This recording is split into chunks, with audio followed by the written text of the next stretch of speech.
Well, here's something from Zero Hedge. Macy's. Macy's store has not got it going on. Far from that, it's closed its doors. That was the old Stacy's Mom Has Got It Going On song. So we ain't talking about Stacy's mom. We're talking about Macy's store. Macy's store is a homeless shelter now. What the? This abandoned Macy's is now a homeless shelter housing some of its former employees. What the? Where's my American flag? I'm proud to be an American. 3.8%, or maybe lower, whatever the hell it's at. Unemployment, best job numbers we've seen ever. Highest debt we've ever seen. Highest spending we've ever seen. Highest debt to income ratio we've ever seen. Highest housing these days we've ever seen, and including the amount you pay on your mortgage and rent and whatnot. Which reminds me, this is how you remind me of what I need to talk about. Next video.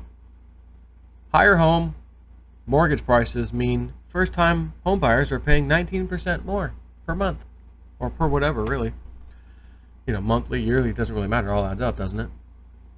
That's next. And that was from DallasNews.com. Interesting to hear what they have to say about this. Again, when you have a house, it's the most expensive nut you got to crack every month, whether that's rent, whether that's the mortgage, whatever. And then you have this funny little thing happen. The area where you live just so happens to be rotten, crooked politicians who lied, cheated, and stole their way to get in there, who are now fleeing and quitting. It doesn't matter. Now new people are coming in saying, we got to pay for all this stuff that you effing bastards left us and the people here with, and we only know one way to get that extra money. Raise those property taxes, because you can't say no. Like the soda tax. Oh, I just won't drink soda no more, or I'll go across to the next city and buy my soda and then come back. Oh, no. You're going to pay those taxes. And they're going to tell you, well, we have to do it. We don't have the money. What do you want us to do? We've got to balance the budget. All these other suckers are gone. They're voted out. They got their golden parachutes. Their life is good, man. Their houses are paid off. It doesn't affect them. On top of your high-priced rent and houses, then you got a little bonus from local Uncle Sam, if you will. But anyways, that's next. We're not even getting into that now. The Macy's at the Landmark Mall in Alexandria, Virginia, used to be an iconic and historic building, and what is now undoubtedly a sign of the times, which it can't be because all the numbers we hear are phenomenal. Anyways, it has been converted into a homeless shelter until the property can be razed and its owner, the Howard Hughes Corporation, can repurpose the property and build something new at its location. Even more telling, this homeless shelter houses many of those who used to work at the very same Macy's. You imagine walking in homeless, literally homeless, walking in the ex-Macy's store, now it's a homeless shelter, and you know where everything's at. You walk up in there like you own the place. Oh, bathrooms? 2 aisles down on the right. How do you know that? You just walked in. Oh, I used to work here. Got laid off, unemployment, tried to find a job, couldn't find a job, got kicked out of my house. I didn't fight the foreclosure. I just walked like an idiot. You know, should have fought it. At least I could stay for free for 3 years.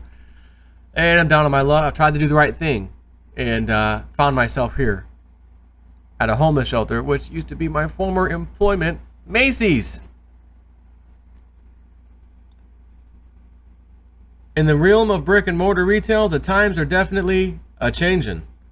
We have often on this site, Zero Hedge, detailed not only the slow and painful death of brick and mortar retail as it has been occurring, but also how the value of once coveted mall property has disintegrated, and similarly, how landlords of these properties now find themselves stuck between a rock and a hard place. Tenants are dropping like flies, sales numbers used to help calculate rent are on the decline, and property appraisals have been underwhelming. This has led to an influx of abandoned property, not unlike the Macy's in Alexandria, just sitting and waiting to be repurposed. The Macy's in the Landmark Mall was the topic of a recent New York Times article detailing how a once historic landmark that is now abandoned has become a homeless shelter 15 months after it had its last customers. The Macy's now provides 60 beds, hot meals, and showers for families and for single men and women who are having trouble finding a place to live in a city with a scarcity of, quote, here's the key word, here it is, I already said it, of affordable housing. Remember the pictures my buddy Dave sent from California near Silicon Valley? RVs lined up and down the streets, both sides. Bike lane, no, ain't no bike lane no more. Bike lane's gone. Get your butt on the sidewalk. And cop stops you while you're riding your bike on the sidewalk. Rule number one, never ride your bike on the sidewalk. Rule number 2, ride your bike in the bike lane. Now, before we get, what about rule number 3? Oh, you don't know rule number 3? No, officer, what's rule number 3? You can't ride your bike on the sidewalk. Well, I can't ride it where the bike lane is. There's these effing RVs blocking me. That's not my problem. Not that a cop would do that. I mean, if they did, this would be ridiculous. But you get the point. They're looking away. They're turning a blind eye. Because if they do something about it, where are all these RVers going to go? Where are they going to go? And a lot of them, again, in Dave's area, California, some of them are making 6-figure salaries. Can't afford to live living in an RV. What? On what planet and in what country, United States, would that ever happen in? Psh, you're out of your mind. Nope, no, it's real. Absolutely real. Here's the New York Times on the property's once iconic status as a historic landmark. The Landmark Mall was once the vanguard of shopping. Opened in 1965, the mall housed the region's most fashionable department stores, Hecht's, Woodward and Lothrop, and, guess you know this one, Sears and Roebuck. Boys came to buy their first suit at the haberdasher, and teenage girls could get their shoes dyed to match the color of their prom dress. Alexandria's former mayor, William D. Yulee, remembered playing the clarinet in the high school band at the mall's opening ceremony. Quote, it was the economic engine of the city, he said. Now it's an effing homeless camp, housed by former employees. Landmark tried to adapt over the years. It began as an open-air shopping center and went through an overhaul in the 1980s to enclose the property.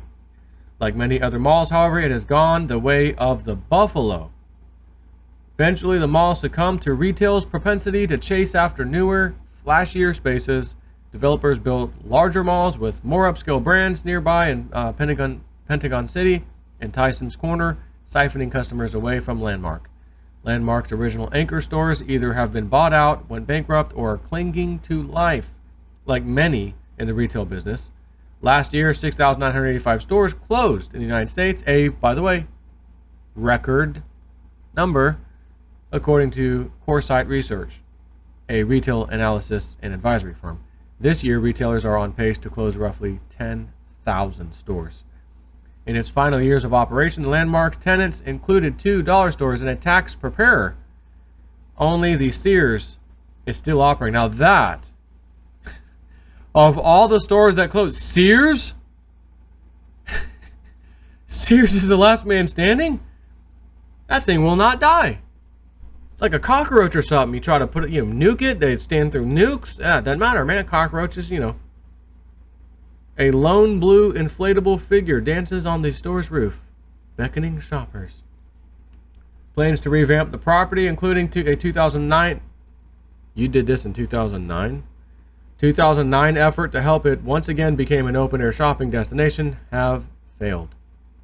Namely due to the property's former owner, General Growth Properties, went bankrupt after the 2008 financial crisis.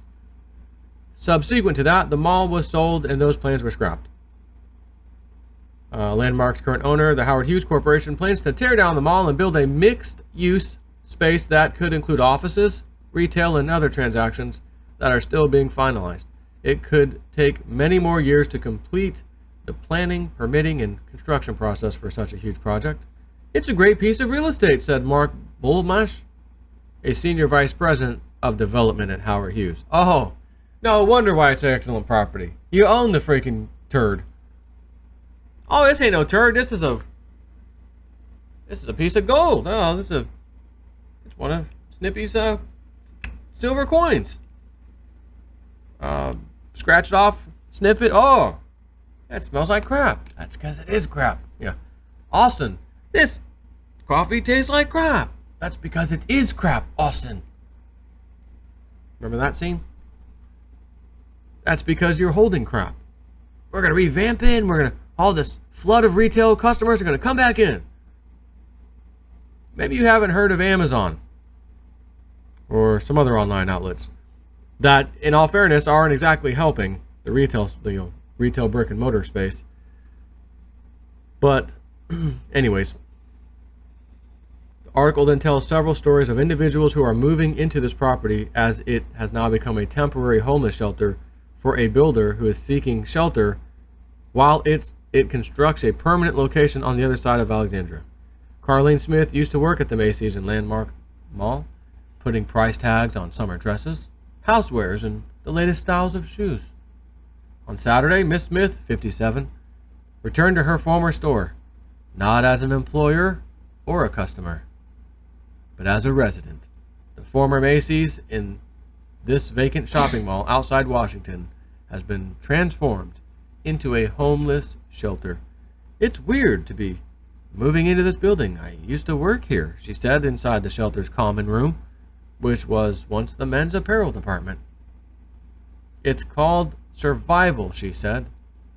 She's right.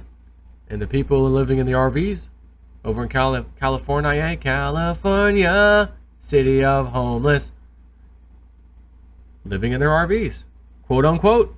It's called survival. We'll park in the effing bike lane if we need to, because we got to live. Yo, Evelyn, why are you living in that RV so much? So I can live. You guys remember the show Last Comic Standing? Haven't seen it in a while. It was the first episode. And, it's amateur comics that try to make it big. And there was this pretty heavy-set dude, Cottrell or something was his name. Real funny guy, too. I think he was, tied for, towards the end. He didn't win, but he was, second place, I think. And, big, heavy guy. He's constantly breathing hard. He was doing a joke, and he's like, man, I got all these little kids always asking me, hey, Cottrell, why are you always breathing so hard all the time? So I can live. What kind of question is that? Why are you living in an RV in the bike lane? So I can live and not be homeless. Take care.